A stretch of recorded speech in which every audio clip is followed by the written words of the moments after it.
ngayong gabi. Nanghihina ka ba dahil sa mga pagsubok sa buhay? Nasasaktan po ako yung ma-remember ko yung ginawa ng magulang ko sa akin. Yung tatay ko, dinampot ako at hinagis ako to sa malaking bintana namin. Napakahirap po bilang ina kasi po may ganyan pong aking anak. Mahirap din po sa katayuan po namin na ganun lang po yung sahod. Huwag kang panghinaan ng loob.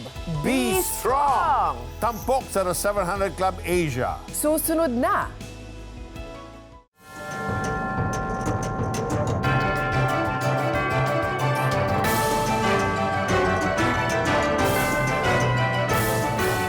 Welcome to the 700 Club Asia. Have you ever faced a moment when you felt, Joyce, that you were at your weakest? And then what gave you strength to get through it all? Oh, wow. Para sa akin, yung nag-graduate na yung daughter ko from college, tapos nag-decide siyang pumunta sa Amerika. Hindi mo ini-expect yun. Hindi ko ini-expect yun, pero nangyari. And it's so difficult. Nag-negotiate pa ako eh. And she still made up her mind na pupunta siyang Amerika. Alam mo yung feeling ng parent ka, and you always want to protect your child, but hindi mo naman pwede kontrolin ang future. Di ba? It's Yeah. not in your hands. It's Yes. in the hands of the Lord. Tama. And so as a mother, I felt so weak. But you know what? The Lord was in my life, and I know that the Lord will listen to a mother's prayer. And so non-stop ang prayer ko sa daughter ko. She's been living there for 15 years and she is successful. And it's really the Lord. Amen. Amen. Tulad ng karamihan sa atin, may moment din nang hihina si Cesar, lalo na tuwing naalala niya ang kanyang masakit at mapait na nakaraan. Let's watch his story. Alam, bakit hindi ka bumili? Sorry na po! Dapat sundin mo ang inutos ko sa'yo!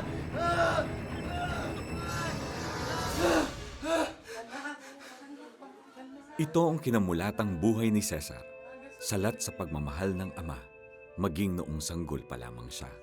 Umiyak yata ako na yung tatay ko, dinampot ako habang umiyak ako. At hinagis ako to sa malaking bintana namin. Naiisip mo yung kahit bata ka. Naisip mo itong tatay ko, malupit to. Na-still sa puso ko yun. Sa kanyang paglaki, kinimkim ni Cesar ang hinanakit sa ama. Naghihintay lang ako ng tamang pagkakataon, sitwasyon, na pag inulit niya yon, ay gagawin ko yung gusto kong gawin. Darating yung time, nakakaganti ako sa'yo, o may gaganti ko yung nanay ko sa'yo. Dumating ang pagkakataong namatay na ang ama ni Cesar at siya'y nakapag-asawa na. Ngunit maging sa panaginip, binabagabag pa rin siya ng mga alaala. Pero ang hindi ko alam, unconsciously, hinahunt pa pala ako sa aking panaginip, sa aking pagtulog. Upang malimutan ang galit sa ama, ibinaling niya ang atensyon sa iba't ibang bisyo. Hindi pa rin ito naging katugunan. Parang isang sakit na unti-unting lumalamon sa kanyang pagkatao ang galit sa ama. Pilit hinanap ni Cesar ang katahimikang matagal na niyang hinahangad. Isang gabi habang hindi makatulog, napanood ni Cesar ang 700 Club. Sa desperasyon niyang hanapin ang katugunan, tinanggap niya ang Panginoong Diyos bilang tagapagligtas. Sa panalangin pa lang, naramdaman niya ang kapayapaang hinahanap. Unti-unting nalagas ang tanikala ng galit at poot na bumalot sa kanyang puso. Siyempre, isinama ko na rin yung sama ng loob ko o galit o puot sa kanya. Lahat ng ginawa niya sa amin. At ayaw ko yun rin maulit. Diba? Sa sarili ko, sa buhay ko, sa pamilya ko, sa anak ko. Kasama ang kanyang mag-anak, nagsimula silang manampalataya sa Diyos. Kasabay nito, unti-unting naisaayos ang kanilang sambahayan. Kung si Cesar lumaki sa sama ng loob, pinuno niya ng pagmamahal ang kanyang pamilya. Words is not enough.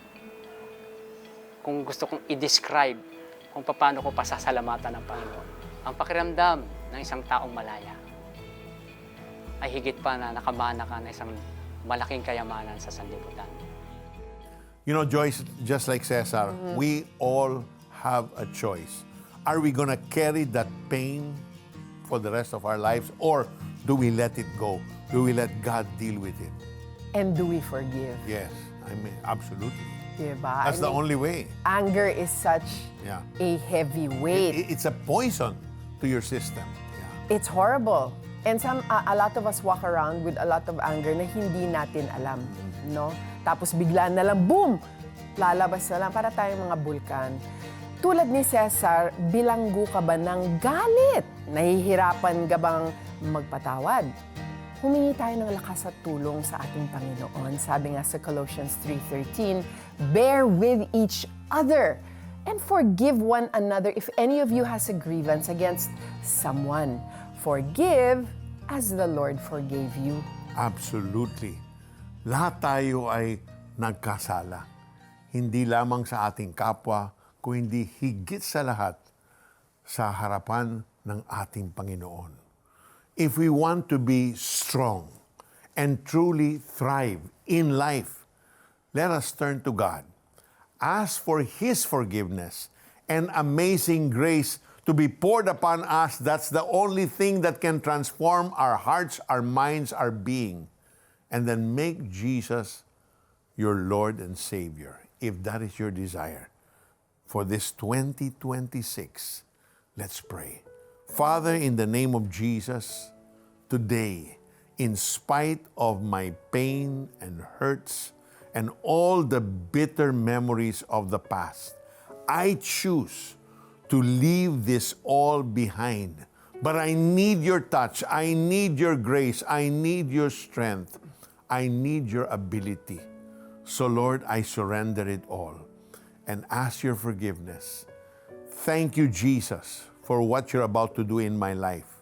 And this very moment, I invite you, Jesus, to be my Lord, to be my Savior, to be the God that will set me free from my past and walk into the future that you have prepared for me.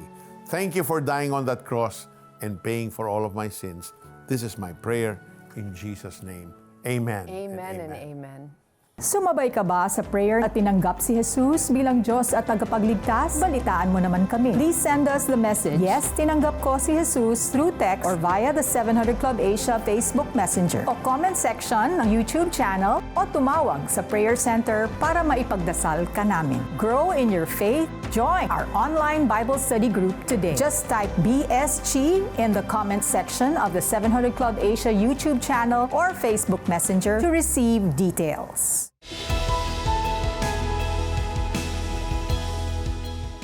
Health is wealth. Unlock the secrets to a healthy body, mind, and soul habang tinutulungan din ang mga batang magkaroon ng maayos na kalusugan, edukasyon, at good values. Sa iyong donasyon na 500 pesos o higit pa sa CBN Asia, makakatanggap ka ng exclusive streaming access sa Ageless Living, Secrets to Longevity video series at bonus na digital booklet upang matulungan ka sa iyong wellness journey this year. Your monthly giving brings true wealth for you and the next generation we're helping together. Become a CBN Asia partner today. Ang salita ng Diyos ay isang tanglaw. Liwanag sa dilim, gabay sa naliligaw. The best kong babasahin at ibabahagi mo araw-araw. Dahil ang ilaw ng mundo ay ang salita na namumuhay sa iyo. Panahon na upang maging tanglaw.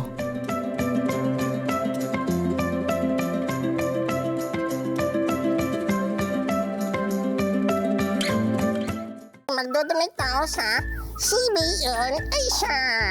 Oo, bait naman. Sige. Type mo cbnasia.com/give. CBN Asia.com/give. Yan. Okay pa. Kaya mo na yan. Madali na yan. Ikaw na. Tulungan niyo po. Ang dami pong itatype eh. Tapos 4 lang yung daliri ko. Tapos ang dami pang hihinging details. Iba na eh. Ay, iba na. Iba na po. Icons na oh. Opo. Nagbago na yan. Nandito oh. Kaya ko na po to. Sige. Excuse kero to. Ako na po dito. Relax na lang po yan. Yan. Pagkatapos ko, kaya Rodel, ikaw naman po mag-donate ha. Ikaw nga po, 5 daliri mo, di ka nagdo-donate eh. Anong hindi? Kaka-donate ko lang sa cellphone. Sobrang dali na pala. Ano pa hinihintay natin? Donate na!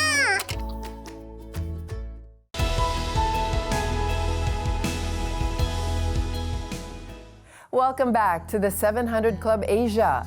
Hermin faced bullying, rejection, and broken relationships. But she found a love that made her strong no matter what. Narito ang kanyang kwento.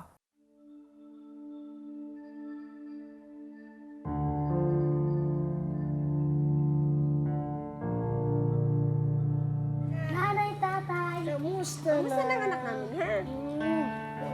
Muna, laki-laki muna, ha? Tayo dito. Ika tayo po.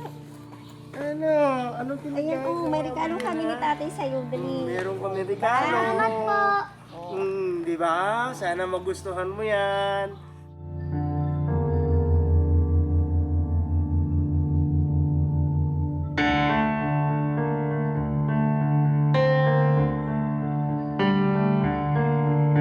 Ang inaasam na masayang pamilya ay kabaligtaran sa naranasan ni Hermin sa piling ng kanyang tita at lola. Nagkaroon ako ng bitterness or hatred sa aking mga magulang. Walang nag-aaruga sa amin kundi ang ibang tao. Nandun po yung sakit, yung naranasan ko sa kanila dahil yung pagmamahal na gusto ko na nagmula sa magulang, hindi ko po naranasan sa kanila. Dulot nito, tila'y kinukurot ang kanyang puso sa tuwing siya ay makakakita ng isang buo at masayang pamilya. Nasasaktan po ako yung ma-remember ko yung ginawa ng magulang ko sa akin. Dapat buo kaming pamilya. Ako kulang eh. Ako lang mag-isa. Sabik na sabik kayo eh, pero ako wala eh. Dumagdag sa kabigatang pasan ni Hermin ang pagbubuli ng ilang mga kaibigan sa kanilang lugar. Yung hatred mo sa kapwa mo, bata or matanda man. Kasi parang ano lang sa kanila, easy lang. Pero hindi nila alam na ikaw pala ay nasasaktan. Nang lumaki sa wastong edad si Hermin, ang kanyang tito ang siyang naging instrumento upang malaman niya ang tungkol kay Jesus at tanggapin siya sa kanyang buhay. Subalit, Slowly yung growth ko because na hindi ako na nagkikontinue na mag-aral ng salita ng Panginoon. Balik ako sa gawi. Kasi hindi ko totoong tinanggap yung Panginoon eh. Parang tinanggap lang it because of my uncle na gayon. Pero sa loob ko pa rin maraming pagkukulang. nanatili pa rin ang lamat sa puso ni Hermin na bunga ng pag-abandona sa kanya ng mga magulang. Kung kaya't Pag boyfriend sa ibang lalaki. Kasi hinahanap ko yung pagmamahal na hindi ko na tatagpuan sa aking mga magulang. Pero hindi pala yun ang satisfaction natin. nang malaman ito ng tita na Hermin, pinangaralan siya tungkol dito. Sabi na, ikaw, baka mabuntis daw ako na wala sa oras maging katulad ako sa mga parents ko. Tapos sabi, lagi ko yung nasa sa isip ko nga hindi ako maging tulad sa kanila dahil iba ako. Kumbaga, yung pride ko nang doon. Sa kabigatang kanyang dinadala, kawalan ng matatakbuhan, bumaling si Hermin kay Jesus. Lord, help me kung paano ko ipakita ko sa tao maging blessing ako sa kanila na hindi yung nakikita nila na yung ganito ako. Kaya in that time, naging tinanggap ko uli ang Panginoon. Siya, yung tunay na tinanggap ko. Sabi niya, I am the way, the truth, and the life. No man comes to the Father except through me. Nagbago na ang pananaw ni Hermin at makalipas ang ilang taon, nagtrabaho siya bilang isang domestic helper sa Hong Kong. Kasama niya ang kapwa OFW na aktibo rin na nagbabahagi ng salita ng Diyos. By God's grace, maraming na po nakakilala sa Kanya. Kaya masaya ako. Kasabay din ito, napatawad niya ang mga taong nambuli sa kanya noon, ang kanyang mga magulang at pamilya. Pinatawad niya kita, ikaw pa kaya hindi mo kayang ipatawarin yung mga magulang. Yung hatred ipapairal natin sa ating puso, hindi tayo lalago eh. Hindi tayo lalago sa Panginoon. Sa tuwing manghina ako, si Lord ang aking kalakasan at naging matatag ako dahil sa biyaya at grasya niya. Alam mo, Peter, para sa isang bata na dumaan ka dun sa inabandon ka ng sarili mong parents, I think that is one of the most painful thing na any child can go through. At hindi lang painful yan. Yan po ay nagiging trauma na umaabot pa yan sa galit. Tulad sa kwento ni Hermin, punong-puno siya ng galit kasi hindi niya maintindihan siguro kung bakit siya inabandona. And then, makakita ka ng ibang bata. May parents sila. Pag nasa school, may awards or may event sa eskwelahan, nandun yung mga magulang. Diba? So nakikita nung bata, ito yung family. Bakit ako? Wala. You know, that's true. Especially when not dealt with, Joyce. The lifelong question of that person that was abandoned is, what's wrong with me? Am I so unlovable na iniwan nila ako bastang ganun? Am I worthless? Saan ang worth ko? And you go through life searching for your worth. Wala ba akong value? Tapos, that's talagang the masakit big question. Then hahanapin mo ngayon yung value mo sa saan-saan. Dahil ang laki ng kita mo, for example, or sa isang tao, o sa trabaho mo. And you start looking sa hobby, sa whatever, you're looking for your worth in other things. And for some people, siguro sa sarili nilang kagandahan or sa sarili nilang kagalingan or their, kung gaano sila kagaling, and then they feel that their worth is in these things. Tama. And that will always fall short. Oo nga. Ang kwento ni Hermin ay patunay na kahit gaano kasakit o kapait ang ating nakaraan, kayang baguhin ng ating Panginoon ang ating buhay. Totoo yan. At sa bawat pagsubok na ating haharapin, nariyan ang Diyos na laging handang tumulong at gabayan tayo. Paalala ni Jesus sa atin ay nasa Isaiah 41:10. Ako'y sa iyo, huwag kang matakot. Ako ang iyong Diyos, hindi ka dapat mangamba. Palalakasin kita at tutulungan, iingatan at ililigtas. God is not only our strength, but also our provider and our helper. And that's what Nanay Riza and her son Prince from Lemery, Batangas experienced. Ito ang kwento nila. Mabait at aktibong bata si Prince, subalit mayroon siyang iniindang sakit sa balat. Sa sugat po niya, Makati daw po kasi yun. Siyempre ako po nakakaawa naman ho, kaya ang inaano ko po, pinag-iingat ko po sa mga pagkain tulad po ng malalansa. Siyempre po napakahirap po bilang ina kasi po may ganyan po ang aking anak. Dahil sa kakapusan sa pera, hindi mapatignan ang anak. Ni walang pamasahe patungo sa pinakamalapit na ospital na may 15 kilometro ang layo upang mapatignan ang anak. Mahirap din po sa katayuan po namin na ganun lang po yung sahod. At kung halimbawa nga po sa medical po, malaking kabawasan po noon kung may medical pa. Sadyang napakahirap po dahil ang layo pa po ng bayan namin. Bayan po kasi yung aming tawag. Tulad po ngayon, wala pong basa-basa sasakyan na makukuha. Liblib at malayong lugar man ay inabot ng Operation Blessing Team ang Barangay Tubuan, Lemery, Batangas upang maghatid ng libreng serbisyong medikal. Gamit ang mobile clinic, nagsagawa ito ng libreng check-up, dental extraction at iba pa. They were fulfilled and they were glad and happy kasi nakikita nila kung gaano kakailangan ang healthcare dito sa Barangay Tubuan. Agaran ding na-check-up si Prince at nalaman ang kondisyon sa balat. Sa inong tingin ko po, para po siyang scabies. Kasi based dun sa history ng mother, madalas po kasi naglalaro si Prince sa labas. Bali po yung suggestion ko po sa mother, kailangan po kasi yung hygiene po talaga is very important po sa mga ganong cases. So ang suggest ko po sa kanya, yung meron po tayong sulfur soap, yun po yung gagamitin na pang sabon po dun sa skin. Bukod sa libreng check-up, nabigyan din ng libreng gamot at vitamins si Prince. Napakalaking tulong po tulad po ng diaper ng aking baby, multivitamins po, at saka nga po yung gamot ng aking bata na may sugat po sa binti at braso. Napakalaking tulong po nun para sa amin. Mahigit 100 residente ng nasabing barangay ang natulungan ng Operation Blessing.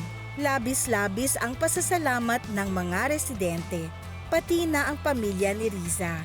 Ang mensahe ko po sa Operation Blessing ay napaka-thankful po. Super blessed po sila at kami pong aming barangay ang napili para puntahan po nila ng ganito at suportahan po. Sadya pong blessed po ito sa amin. Alam mo, Joyce, yan ang ngiti na it's always a joy to look at, yung ngiti ni Risa at ni Prince. Just to think, no, our kababayans in those areas that cannot afford even the simplest form of medical care. Hindi nila maabot, kaya, no? hindi nila maabot. Oh, that's why thank God for Operation Blessing and our team that tirelessly go day after day after day, especially with our mobile clinic. Oo nga, pag tinitignan natin lahat ng problema ng mga kapwa nating tao, no? We feel na baka this is such a huge problem, I am not able to help. But that's a lie. That's not true. We are all able to help. Kasi po yung isang maliit lang na tulong, pag pinagsama-sama nating lahat, na lahat tayo po ay tumutulong, nagiging napakalaking bagay. Yeah. Diba? It becomes a big thing. At alam niyo po, sa panahon ngayon, marami sa ating mga kababayan ang, as Peter said, tinitiis na lang ang mga nararamdaman sakit dahil wala o kulang ang pera para magpatingin sa doktor. But thank God for the Operation Blessing Mobile Clinic. It travels from community to community, providing free medical, optical, and dental care, along with medicines and vitamins to those in need. Beyond these services, we also share God's powerful message of love wherever they go. Ang isang mobile medical clinic na ginagawa natin ay nagkakahalaga ng 150,000 pesos per day. Malaking halaga. Pero kapag tayo ay nagbabayanihan, ay kayang-kaya. Tama ka, Joyce. So, we challenge you, our generous and kind sponsors, to rally and sponsor 1 day or 2 days or 3 days of our Operation Blessing Mobile Medical Clinic Outreach Program. It can be part of your company's CSR or Corporate Social Responsibility Initiative. Partner with CBN Asia today. Call the hotline 8737-0700 or you can send us a message on the 700 Club Asia Facebook Messenger. You can also donate now by scanning the CBN Asia QR code. God bless your generosity.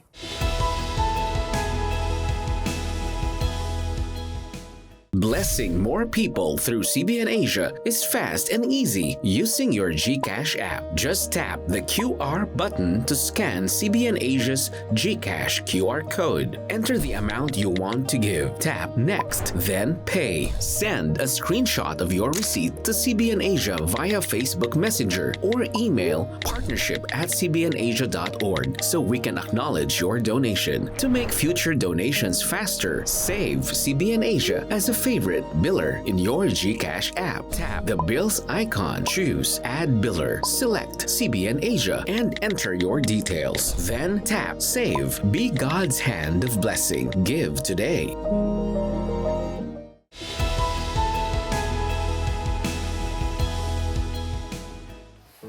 Kailangan ko pong mag-aral. Masipag mag-aral si Rodrigo, subalit salat sa pera. Pinapatigil siya ng kanyang mga magulang na ipagpatuloy pa ang sekundarya. Ako sa pag-aaral ko kahit konti lang. Sa nais na makapagtapos, nag-working student si Rodrigo. Dahil mahirap ipagsabay ang trabaho at pag-aaral, nagkasakit siya. Habang nagpapahinga sa bahay, napansin ni Rodrigo ang sewing machine na matagal nang hindi ginagamit. Pinag-aralan niya ang pananahi. Nang minsang may naghahanap ng mananahi, nag-apply si Rodrigo. Kahit alanganin pa ang kanyang nalalaman sa pananahi, makalipas ang ilang oras, natuklasan ng may-ari ng patahian na di marunong manahi si Rodrigo. Pero sa halip na pagalitan, tinuruan siyang manahi. Dahil sa kanyang pagsisikap at pagpupursigi, nakapagpatayo siya ng sariling tailoring shop. Ngunit mataas siyang maningil sa mga customers. Para madagdagan ang kanyang kinikita, naging radio technician din siya. Hangad ni Rodrigo ang makalamang sa kapwa. Antay ko siya at nung nakarating na siya, tinignan ko yung radio niya.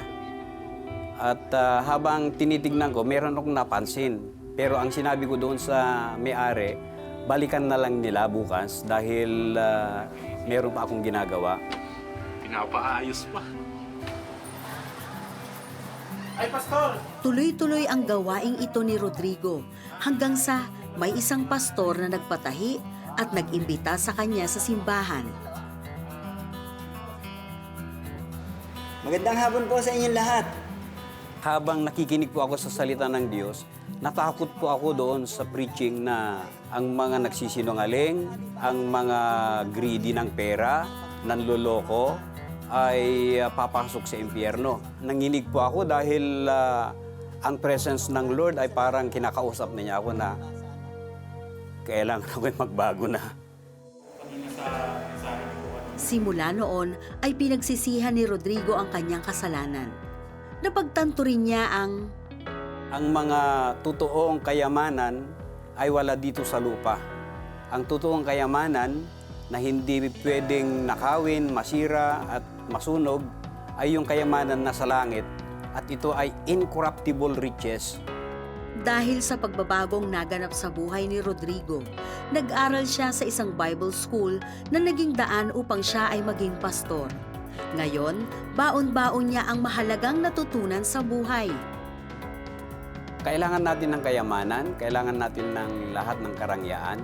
At kung meron kang lahat ng karir, pero pagka wala ang Diyos sa buhay mo, wala ring saysay ang lahat ng mga kayamanan mo na yan.